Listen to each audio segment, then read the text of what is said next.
कि मैं तेरे तकदीर की बारिश नहीं हूँ जो तुझ पर बरस जाऊँ। कि मैं तेरे तकदीर की बारिश नहीं हूँ जो तुझ पर बरस जाऊँ। तुझे तकदीर बदलनी होगी मुझे पाने के लिए। Welcome back to channel dear student. 22 जनवरी के करंट अफेयर की इस वीडियो में आपका स्वागत है। मिस्टर दीपक ने यहाँ पर कमेंट बॉक्स में कमेंट किया था।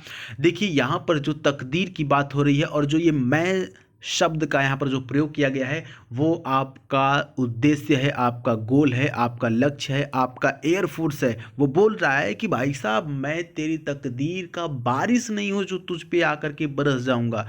तुझे मुझे पाने के लिए ना अपनी तकदीर बदलनी होगी, मेहनत करना होगा, दिन रात एक करना होगा, नींद अपना खोना होगा, आपको नींद पे विजय प्राप्त करना होगा, आलस्य पे विजय प्राप्त करना होगा। आपकी लड़ाई खुद से है, खुद पर विजय प्राप्त कीजिए और बेहतरीन ढंग से तैयारी कीजिए। सिलेक्शन लेना है इस बार जिन कैंडिडेट्स का पहला चांस है वो पहला नहीं, आप समझो कि आखिरी चांस है, अब नहीं चांस मिलने वाला है। इसी चांस में मैं इस बार जॉब लेकर के रहूँगा और जिनका आखिरी चांस है ना उनको तो कोई मोटिवेशन की ज़रूरत ही नहीं होनी चाहिए। वो हमेशा मोटिवेट रहें और बिल्कुल पॉजिटिव रहें। इस बार सिलेक्शन लेना ही लेना है। आइए देखते हैं करंट अफेयर के आज के इस क्वेश्चन को। पहला क्वेश्चन यहाँ पर, फिलिस्तीन ने कितने वर्षों के बाद साल 2021 में अपना पहला राष्ट्रीय चुनाव आयोजित करने के लिए तैयार है? Option A is right here. 14 साल बाद फिलिस्तीन ने अपना चुनाव कराने के लिए तैयार है। आपको बता दें कि इस बार 2021 में इनका चुनाव होगा। ठीक है, फिलिस्तीन के राष्ट्रपति महमूद अब्बास के अनुसार इस वर्ष देश में 3 चुनाव होंगे। एक होगा संसदीय का, दूसरा होगा राष्ट्रपति का और तीसरा होगा राष्ट्रीय परिषद का। आइए अगले क्वेश्चन की तरफ बढ़ते हैं। अगला है कि गुजरात सरकार ने हाल ही में ड्रैगन फ्रूट का नाम बदलकर क्या रखने की घोषणा की है? तो यहां पर option number A is right here, Kamalam fruit. अब जो ड्रैगन फ्रूट था गुजरात में उसका नाम क्या हो जाएगा? कमलम फ्रूट। देखिए जिस जो नाम वगैरह चेंज होता है ना फ्रूट वगैरह का, तो वो एग्जाम में बहुत आता है। क्योंकि हम 5 ही क्वेश्चन रखते हैं तो बिल्कुल पांचों के पांचों एकदम प्योर क्वेश्चन होते हैं, बिल्कुल एग्जाम ओरिएंटेड होते हैं। अब देखिए बात आ रही है गुजरात की, तो सर गुजरात के सीएम कौन है? विजय रूपाणी। जी हाँ, विजय रूपाणी। इन्होंने कहा कि ये जो फ्रूट है ना, ये जो फल है, ये इस समय मार्केट का सबसे महंगा फल है और सबसे खास चीज़ इसकी ये है कि ये इंसान के अंदर इम्यूनिटी सिस्टम को बढ़ाता है, मतलब रोग प्रतिरोधक क्षमता को बढ़ाता है। जैसे कि आपको पता है कोविड-19 कोरोना चल रहा है, तो ऐसे में रोग प्रतिरोधक क्षमता होना बहुत ही जरूरी है।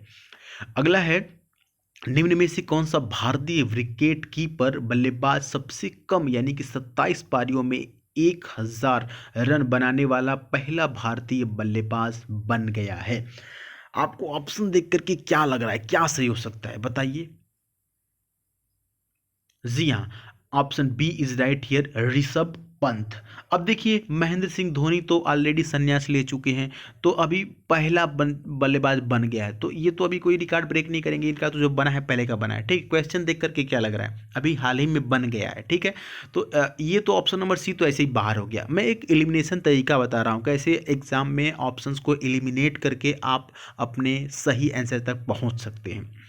रिद्धिमान साहा नहीं हो सकता है, आपको पता है ये कंपटीशन से बाहर है इसमें।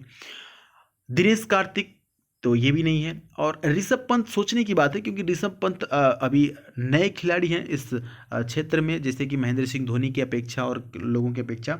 तो आइए बात करते हैं मुद्दे की। तो यहाँ पर ऋषभ पंत सही हो जाएगा, option number B. Rishabh Pant ने 27 पारियों में 1000 रन अचीव किए, और जबकि ये जो आंकड़ा है उसको महेंद्र सिंह धोनी ने 32 पारियों में टच किया था। तो ये 27 पारियों में किए, इसलिए ये पहला बन गए हैं इतने कम पारियों में 1000 रन पूरा करने वाले विकेट कीपर भी हैं और बल्लेबाज भी हैं। उम्मीद है कि आपको समझ में आया होगा। आइए अगले क्वेश्चन की तरफ बढ़ते हैं। केंद्र सरकार ने नेताजी सुभाष चंद्र बोस की जयंती को किस दिवस के रूप में मनाए जाने की घोषणा किया? ये भी काफी इंपॉर्टेंट क्वेश्चन है डियर स्टूडेंट।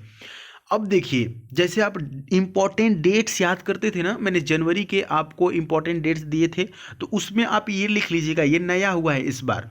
अब ये भी आपको याद करना पड़ेगा। ऑप्शन नंबर बी है पराक्रम दिवस। ये याद करना नहीं पड़ेगा, ज़रूर याद करना पड़ेगा। पराक्रम दिवस नया आ गया, ठीक है।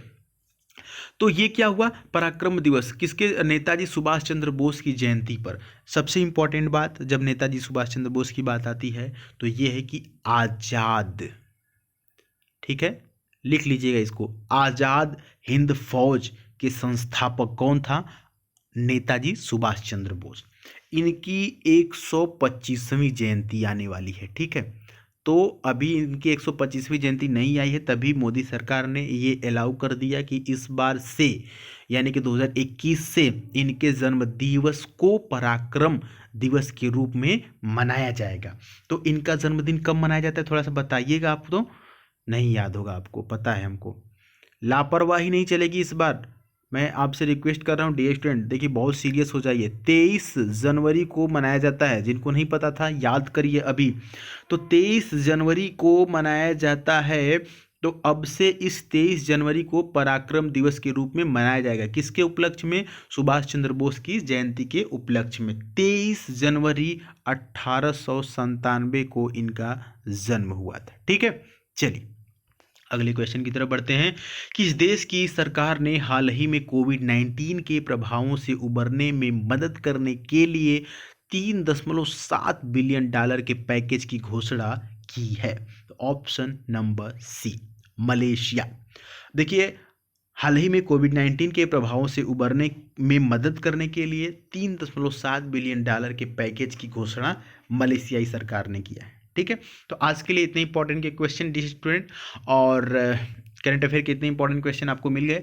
साथ ही साथ आप इंस्टाग्राम पे जुड़ जाइएगा हमसे, दसुधीर पांडे सर्च करके, और टेलीग्राम पे निश्चित तौर पर जुड़ें। सभी लिंक आपको डिस्क्रिप्शन में मिल जाएंगे। आप हमारे साथ जितना जुड़ेंगे, जितने मैं प्लेटफॉर्म यहाँ पर देता हूँ, खास करके ट्विटर, इंस्टाग्राम और ये, मैं सभी जगह आपको क्विज देता रहता हूँ, पोस्ट करता रहता हूँ, ताकि आप तो ऑलरेडी फ़ोन यूज़ करते हैं और इन सभी प्लेटफॉर्म पे आप हैं, इंस्टाग्राम पे, ट्विटर पे, तो वहाँ जब इसको ओपन करें ना, तो आपको आपका जो गोल है, आपको जो उद्देश्य है, वो आपको याद आता रहे कि अच्छा ये देखिए सर ने यहाँ पर ये क्वेश्चन पोस्ट किया, तो फटाक से आप वहाँ पर उसका आंसर क्लिक कर देते हैं।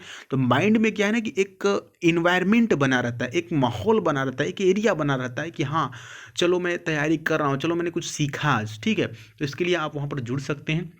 बाकी अपनी राय जरूर कमेंट बॉक्स में दीजिएगा। मिलेंगे अगली वीडियो में, तब तक के लिए जय हिंद, वंदे मातरम।